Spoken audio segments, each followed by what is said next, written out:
Hello students, welcome to एडवे classes. मैं राजीव और आज हम लोग अपने ट्रायंगल के चैप्टर को आगे कंटिन्यू करेंगे। आज हम इस चैप्टर में एक बहुत ही इंपॉर्टेंट थ्योरम जिसे हम बेसिक प्रोपोर्शनैलिटी थ्योरम या थियर्स थ्योरम कहते हैं उसे हम देखेंगे। तो चलिए वीडियो को स्टार्ट करते हैं। चलिए स्टूडेंट, थ्योरम को स्टार्ट करते हैं। थ्योरम में लिखा गया, if a line is drawn parallel to one side of a triangle. अगर कोई ट्रायंगल आपको दिया हुआ है और उसके किसी भी एक साइड के पैरेलल आप एक लाइन ड्रॉ करते हैं। If a line is drawn parallel to one side of a triangle, triangle के किसी भी एक साइड के पैरेलल आप एक लाइन ड्रॉ करते हैं to intersect the other two side, जो इंटरसेक्ट करता हो अदर टू साइड को इन डिस्टिंक्ट पॉइंट, अलग अलग पॉइंट्स पे। तो उस कंडीशन में होगा क्या, the other two sides are divided in the same ratio. तो जो हमारी ये दो साइड्स हैं वो सेम रेशो में डिवाइड हो जाएंगे, या हम कह सकते हैं कि सेम प्रोपोर्शन में डिवाइड हो जाएंगे।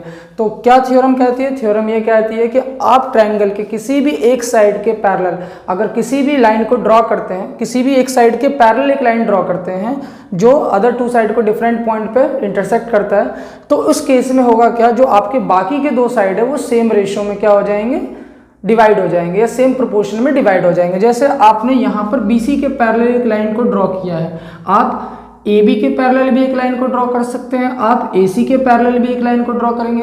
तो यहाँ पे जैसा आप देख रहे हैं BC के पैरेलल एक लाइन DE को ड्रॉ किया गया है, तो ऐसा होने पर होगा क्या, AD और DB का रेशो जो है, AD और DB का जो रेशो है वो AE और EC के रेशो के क्या होगा, इक्वल होगा। या अगर आप इस लाइन को ड्रॉ ना करके आप AC के पैरेलल ड्रॉ करते हैं तो इस और इस पोर्शन का जो रेशो है वो इस और इस पोर्शन के रेशो के क्या होता है, इक्वल होता है। ठीक है, तो हमें प्रूफ क्या करना है, हमें प्रूफ ये करना है, हमें प्रूफ करना है कि AD एंड DB का जो रेशो है वो इक्वल होगा किसके, AE अपॉन EC के रेशो के इक्वल होगा। क्लियर है बच्चों? अब यहाँ पे हमें कुछ कंस्ट्रक्शन करना है इस थ्योरम को करने से पहले। कंस्ट्रक्शन क्या करना है वो देखिए जरा। कंस्ट्रक्शन में अगर हम देखें तो कुछ लाइन्स हमें ड्रॉ करनी है। कंस्ट्रक्शन में इस ट्रायंगल में हम लोगों को हमने क्या किया, B को E से ज्वाइन कर दिया, B को E से ज्वाइन किया एंड D को C से हमने ज्वाइन कर दिया। ठीक है, B को E से ज्वाइन, D को C से ज्वाइन। और उसके बाद हमें क्या करना है कि इस AD साइड पर E पॉइंट से एक परपेंडिकुलर ड्रॉ करना है। AD साइड पर E पॉइंट से हमने एक परपेंडिकुलर ड्रॉ कर दिया, इसी तरीके से AE साइड पर D पॉइंट से हमने एक परपेंडिकुलर ड्रॉ कर दिया। ठीक है, तो हमने क्या क्या किया है इस थ्योरम में, हमने कंस्ट्रक्शन में B को E से ज्वाइन किया, C को D से ज्वाइन किया, AE साइड पर D पॉइंट से एक परपेंडिकुलर ड्रॉ किया और AD साइड पर E पॉइंट से एक परपेंडिकुलर ड्रॉ किया। ठीक है, इन पॉइंट्सों के हम नाम लिख देते हैं। जैसे मान लीजिए इसका नाम आपने M लिख दिया, इसका नाम आपने N लिख दिया। ठीक है, तो इन बातों को हम यहाँ पे लिख देते हैं। ठीक है बच्चों, ज्वाइन किसको किया हमने, join B and E, join B and E, और हमने किसे ज्वाइन किया, C and D, C and D। उसके साथ साथ हमने एक परपेंडिकुलर ड्रॉ किया है। कौन सा परपेंडिकुलर, EN, जो कि किस पे है, AD पे है। तो हमने draw EN perpendicular to EN हमने ड्रॉ किया जो एक परपेंडिकुलर है किस पर है, AD पे। तो EN परपेंडिकुलर AD एंड दूसरा हमने परपेंडिकुलर ड्रॉ किया है DM जो कि किस पर है, AE पर है। तो DM परपेंडिकुलर AE। ठीक है, तो ये कंस्ट्रक्शन आप लोगों को समझ में आ गई होगी। क्लियर है? अब हम प्रूफ को स्टार्ट करते हैं। तो प्रूफ हम देखते हैं जरा। देखिए हमें क्या करना है, इस ट्रायंगल में की पॉइंट्स आप लोग ध्यान रखेंगे। ठीक है, सबसे पहले इस ADE ट्रायंगल का हमें एरिया निकालना है। अब ट्रायंगल का एरिया निकालते समय सबसे पहले हमें कंसीडर करना है बेस, कि बेस आप किसे ले रहे हैं। जब आप इस ट्रायंगल ADE का एरिया निकालेंगे तो या तो आप AD बेस ले सकते हैं या AE बेस ले सकते हैं। अगर आप AD बेस ले रहे हैं तो आपको जो हाइट लेनी है, परपेंडिकुलर हाइट, वो इसी बेस पर होनी चाहिए ड्रॉ। अगर आप AE को एज अ बेस कंसीडर कर रहे हैं, बेस मान के चल रहे हैं, आधार मान के चल रहे हैं, तो आपको ऐसे हाइट लेने जो इसी साइड पर हो, यानी AE पर हो। ठीक है, तो सबसे पहले हम क्या कर रहे हैं, हम ट्रायंगल ADE का एरिया निकाल रहे हैं। एरिया AD और E, और एरिया AD निकालते समय हमने बेस हम किसे मान के चलेंगे, AD को, जो हम आगे लाइन में लिख देंगे। ठीक है, तो अगर हम AD का एरिया निकालें तो 1/2 इंटू बेस, बेस हमने किसे कंसीडर किया, AD को, तो 1/2 इंटू AD और इंटू हाइट, हाइट क्या है EN है, तो इंटू EN। यहाँ पे लिख देंगे हम कि हमने AD को एज अ बेस कंसीडर किया है, AD consider as a base, AD consider as a base, हमने AD को बेस के तौर पे कंसीडर किया। अगर हम AD को बेस ले रहे हैं तो परपेंडिकुलर भी कौन सा लेंगे, जो इस बेस पर आकर ड्रॉ हुआ हो, ठीक है। अब हम इसी तरीके से इस ट्रायंगल का एरिया निकालते हैं DEB का, किसका, DEB का। देखिए आपके प्रूफ में क्या क्या लाना है, AD लाना है, ये रहा AD आ गया यहाँ पे, ठीक है। अब हमें DB को भी तो लाना है प्रूफ में, देखिए DB को लाना है तो मैं इस ट्रायंगल के एरिया को ले रहा हूँ, तो सिंपल है, पहले आप ऊपर ट्रायंगल का एरिया निकालते हैं AD को बेस कंसीडर करके। अब आप DEB ट्रायंगल का एरिया निकालेंगे, किसका निकालेंगे, DEB ट्रायंगल का। तो एरिया DEB का निकालते हैं, area of triangle DEB 1/2 base, base हमने DB को माना, ठीक है, बेस हमारा DB हो गया। हाइट की बात करते हैं, हाइट यहाँ पे क्या लेंगे, हाइट आपको DE नहीं लेना है, हाइट उसे कहते हैं जो 90 डिग्री का एंगल बना रही हो, परपेंडिकुलर एल्टीट्यूड हो। अब हमने अभी देखा, हमने परपेंडिकुलर तो EN को ड्रॉ किया था ना, तो हाइट हमारा EN ही रहेगा। इस चीज़ को यहाँ समझिए आप लोग। जैसे मान लीजिए एक ट्रायंगल है इस तरीके से, ऐसे है, और मुझे इस ट्रायंगल का हाइट लेना है, तो मैं हाइट इसी को कंसीडर करूंगा जो 90 डिग्री का एंगल बना रहा होगा। तो मैंने यहाँ ड्रॉ किया, तो मैं इसको हाइट लूंगा, इसे, इस लाइन को हाइट लूंगा, ठीक है। अब आप जब इस ट्रायंगल का एरिया ले रहे हैं DEB का एरिया, तो 1/2 बेस तो आपने इसे मान लिया, हाइट जो 90 डिग्री का एंगल बना रहा हो, ये तो 90 डिग्री का एंगल नहीं बना रहे हैं, ठीक है। 90 डिग्री तो हमने यहाँ बनाया, तो हम हाइट किसे लेंगे, EN को लेंगे, किसे लेंगे, EN को, ठीक है। और बेस इधर है तो हाइट भी इधर कहीं हमें इस बेस पे चाहिए, तो EN को हमने लिया, तो यहाँ पे हमने क्या लिया, EN लिया। क्लियर है। तो हमने क्या किया, AD का एरिया निकाला, देन उसके बाद हमने DEB ट्रायंगल का एरिया निकाला। इतनी चीज़ क्लियर है, ठीक है। अब हम इन दोनों इक्वेशंस को डिवाइड कर रहे हैं, तो एरिया ADE में हम डिवाइड कर रहे हैं एरिया DEB से, एरिया DEB से डिवाइड करेंगे तो क्या होगा, जरा देखिए, 1/2 से 1/2 कैंसिल हो जाएगा, EN से EN कैंसिल हो जाएगा, बचेगा क्या हमारा AD, और अपॉन क्या बचेगा, DB। कोई प्रॉब्लम यहाँ तक, हमने दोनों इक्वेशंस को डिवाइड कर लिया। अब सिमिलरली जैसा हमने इधर साइड के लिए किया है, मतलब इसका एरिया लिया है, दोबारा हम इसका एरिया लेंगे, लेकिन इस बार बेस इस साइड को कंसीडर करेंगे, ठीक है। तो एक ये चीज़ आपको क्लियर होगी, इक्वेशन नंबर फर्स्ट। अब हम दोबारा AD ट्रायंगल का एरिया निकालने जा रहे हैं, दोबारा हम AD ट्रायंगल का एरिया निकालेंगे, तो एरिया ADE, हमने ADE का एरिया निकाला, लेकिन इस बार हम बेस किसे कंसीडर कर रहे हैं, AE को। तो फिर से 1/2 इंटू बेस, बेस किसे कंसीडर किया, AE को, और हाइट, हाइट किसे लेंगे, जो बेस ले रहे हैं उसी पर कॉरस्पॉन्डिंग हाइट होनी चाहिए, यानी उसी पर वो हाइट होनी चाहिए। तो हाइट क्या लेंगे, DM लेंगे, तो DM यहाँ पे लिख देंगे कि AE considered as a base, AE को हम बेस की तरह क्या कर रहे हैं, कंसीडर कर रहे हैं, ठीक है। तो हमने एरिया इसका निकाल लिया। अब हम जैसे हमने ऊपर का निकाला था, उसके बाद इधर वाले निकाला था, इसी तरीके से इस साइड का निकालेंगे। देखिए प्रूफ में दिख भी रहा है EC है, तो EC को बेस मानकर आप एरिया निकालेंगे, ठीक है। यानी आप एक चीज़ नोटिस कर रहे होंगे, प्रूफ में आपको जो भी चीज़ प्रूफ करनी है, ठीक है, ये सारा इसमें सारे बेस है। इसको बेस मान के पहले एरिया निकाला गया है, फिर इसे बेस मान के एरिया निकाला गया, फिर इसे बेस मान के, फिर इसे बेस मान के। इतनी चीज़ें क्लियर हो रही हैं। तो अब हम ट्रायंगल DEC का एरिया निकालते हैं। तो area of triangle DEC 1/2 into base, base EC, याद रखिएगा जो भी आपके प्रूफ में है उन चारों को base as a base consider करके एरिया, पहले इसे बेस कंसीडर करें एरिया, फिर इसे बेस कंसीडर करके एरिया, बेस कंसीडर करके area, and then base consider करके एरिया, ठीक है ना। तो 1/2 इंटू बेस इंटू हाइट, फिर से ये ट्रायंगल ये तो 90 डिग्री है नहीं, 90 डिग्री हमने तो यहाँ ड्रॉ किया था ना, इस लाइन को अगर हम इसे बेस मान रहे हैं, इस लाइन को आगे ड्रॉ कर दे तो हाइट तो इस पे ही आ रही है, तो हम हाइट क्या लेंगे, DM लेंगे। तो इस चीज़ को ध्यान रखिए जो मैंने यहाँ पे बताया कि बेस को आगे तक ड्रॉ कर देते हैं, तब हम देखते हैं कि 90 डिग्री का जो एंगल बना रहा है उसे हाइट लेंगे। तो यहाँ 90 डिग्री नहीं बन रहा है, इस बेस को मैंने आगे ड्रॉ कर दिया, कोई प्रॉब्लम नहीं है, और तब हमने देखा कि ये हाइट आ रही है, परपेंडिकुलर हाइट, तो DM को हमने हाइट लिया, ठीक है। अब इन दोनों एरिया को भी एक दूसरे से डिवाइड करेंगे, एरिया ADE को हम डिवाइड कर रहे हैं एरिया DEC से, डिवाइड करेंगे 1/2 से 1/2 कैंसिल, DM से DM कैंसिल, तो क्या बचेगा, AE/EC, AE/EC। Question number second. कोई प्रॉब्लम यहाँ तक आप लोगों को? एक बार आप इतने का पहले स्क्रीनशॉट ले लीजिए, उसके बाद हम आगे बढ़ते हैं। चलिए आगे कंटिन्यू करते हैं।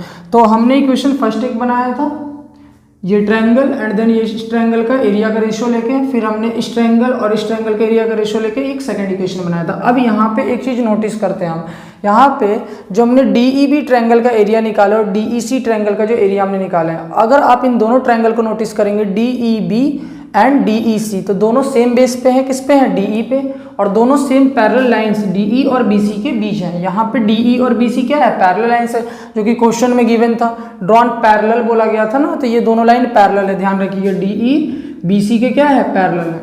तो यहाँ पर अगर आप नोटिस करें triangle DEB and triangle DEC दोनों सेम बेस DE पे मौजूद है और दोनों सेम पैरेलल लाइन के बीच है। तो ये 9th क्लास के थ्योरम होते हैं, जब भी दो ट्रायंगल्स सेम बेस पे प्रेजेंट हो और सेम पैरेलल लाइन के बीच मौजूद हो तो उनका एरिया आपस में इक्वल होता है। तो इस लाइन को हम यहाँ लिखेंगे कि ट्रायंगल जो DEB है, triangle DEB and triangle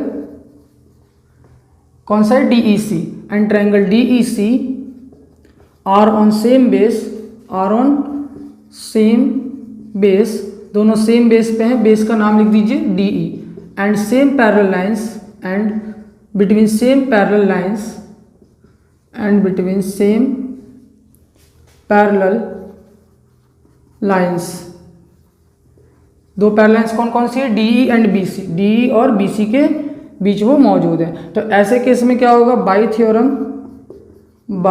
theorem होगा क्या, इस ट्रायंगल का एरिया DEB का एरिया DEC के एरिया के इक्वल होगा, यानी area of triangle DEB, area of triangle DEB equal होगा एरिया ऑफ ट्रायंगल किसके, DEC के।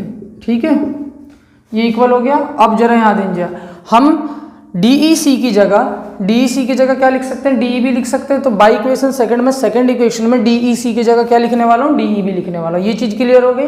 अगर दो ट्रायंगल सेम बेस पे मौजूद हैं और same area, same parallel line के बीच मौजूद है तो उनका एरिया आपस में क्या रहता है, इक्वल रहता है। ये चीज़ ध्यान रखिए। अच्छा, एक और चीज़ यहाँ पे, आप इन दोनों ट्रायंगल्स को मत लीजिएगा। देखिए जैसे आपने यहाँ पे ये दिख रहा है DBC ट्रायंगल और EBC ट्रायंगल, ये भी तो सेम बेस BC पे मौजूद है और सेम पैरेलल लाइन के बीच मौजूद है, तो हमें इन्हें नहीं लेना है। हमें इन्हें क्यों नहीं लेना है, क्योंकि हम एरिया किसका निकाल के चल रहे थे, DEB का, ना कि DBC का। हम DBC का एरिया नहीं निकाला था हमने किसका एरिया निकाला था, DEB का एरिया निकाला था। तो DEB और DEC ये किस बेस पे मौजूद है, DE पर। ठीक है, इसलिए हमने बेस को लिखना है आपको कि किस बेस को ले रहे हैं आप, DE को लेना है आपको। गलत मत लीजिए कभी, ये ट्रायंगल मत ले लीजिएगा, ये वाले DBC और EBC मत लीजिएगा। यहाँ पे भी फॉलो हो रहा है रूल कि हाँ सेम बेस पे मौजूद है, लेकिन हमें उसकी रिक्वायरमेंट नहीं है। हमें किसकी रिक्वायरमेंट है, जो हमें प्रूफ करना है, हमें तो प्रूफ में DB लाना है ना, तो ये वाला हम ट्रायंगल लेंगे। ठीक है, DEB वाला लेंगे, क्योंकि हमने इसका ऑलरेडी एरिया पहले निकाला था, DEB का,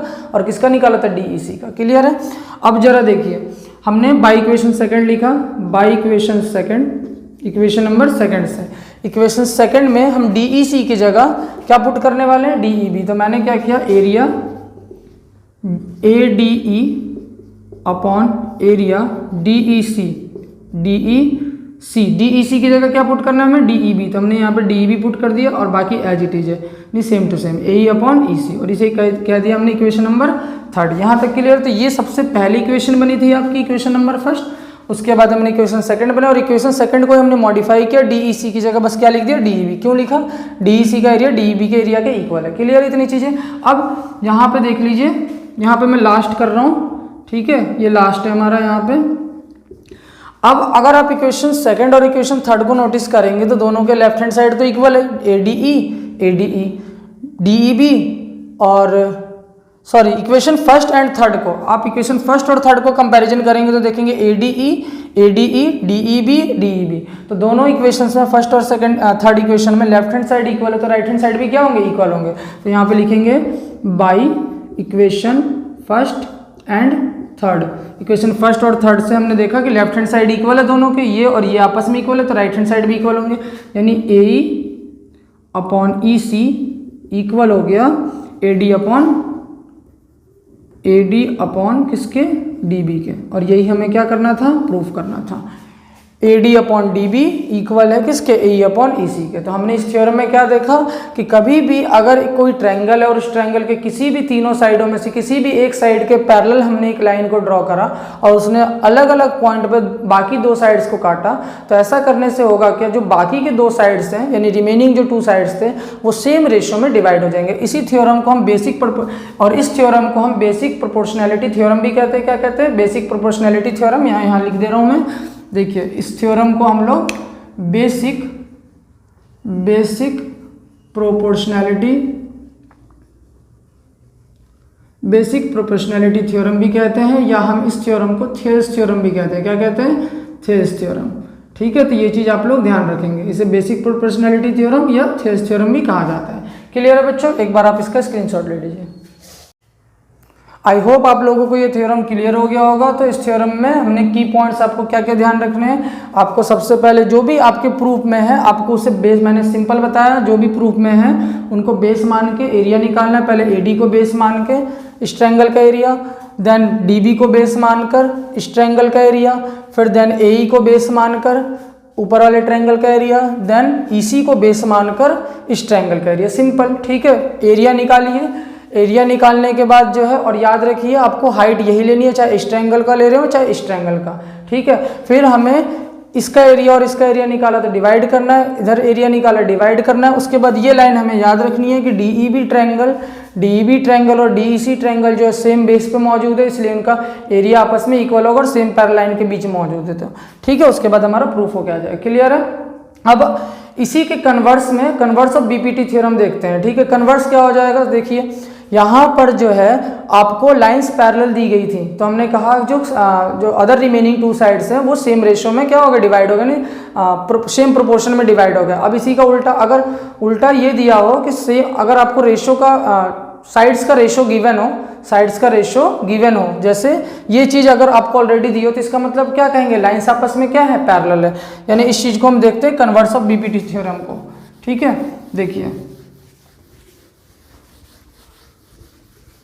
कन्वर्स ऑफ BPT थ्योरम की बात करें हम, कन्वर्स ऑफ BPT थ्योरम यानी बेसिक प्रोपोर्शनैलिटी थ्योरम। ठीक है, तो होगा क्या, यहाँ पर आपको लाइंस पैरेलल दी हुई थी, आपने कहा साइड का रेशियो इक्वल होगा। अगर साइड का रेशियो इक्वल गिवन है तो लाइंस क्या होंगी, पैरेलल होंगी। तो हमने एक ट्रायंगल लिया, मान लीजिए सपोज मैंने एक ट्रायंगल लिया और मैंने कह दिया ये PQR, ठीक है, और मैंने यहाँ पर एक लाइन को ड्रॉ कर दिया इस तरीके से, और मैंने कहा ये T पॉइंट है, ये S पॉइंट है। अब मैंने ये कहा कि मुझे गिवन है, गिवन क्या है, गिवन है कि PT और TQ का रेशो जो है वो PS और SR के रेशो के क्या है, इक्वल है। यानी अगर आपको साइड का रेशो गिवन है तो इसका मतलब क्या होगा, देयरफॉर TS जो है वो पैरेलल होगा किसके, QR के। तो यही हो गया आपका कन्वर्स ऑफ BPT थ्योरम। यानी अगर साइड का रेशो गिवन है तो आप कहेंगे TS QR के क्या होगा, पैरेलल होगा। क्लियर हो गई चीज़ें। इससे एक और कंक्लूजन निकलता है जो हम नेक्स्ट वीडियो में देखेंगे, और साथ ही साथ हम ट्रायंगल की जो क्राइटेरिया होते हैं सिमिलैरिटी के लिए, 2 ट्रायंगल सिमिलर हैं उसके लिए क्या क्या क्राइटेरिया होते हैं वो हम लोग नेक्स्ट वीडियो में समझेंगे। आई होप आप लोगों को ये सारे कंडीशन समझ में आए होंगे। एक बार आप इसका स्क्रीनशॉट ले लीजिए। चलिए स्टूडेंट, नेक्स्ट वीडियो में अब हम लोग क्राइटेरिया जो हम देखेंगे ट्रायंगल की सिमिलैरिटी के लिए क्या क्या होते हैं। तब तक के लिए हमारे चैनल को लाइक कीजिए, सब्सक्राइब कीजिए और शेयर कीजिए। Thank you.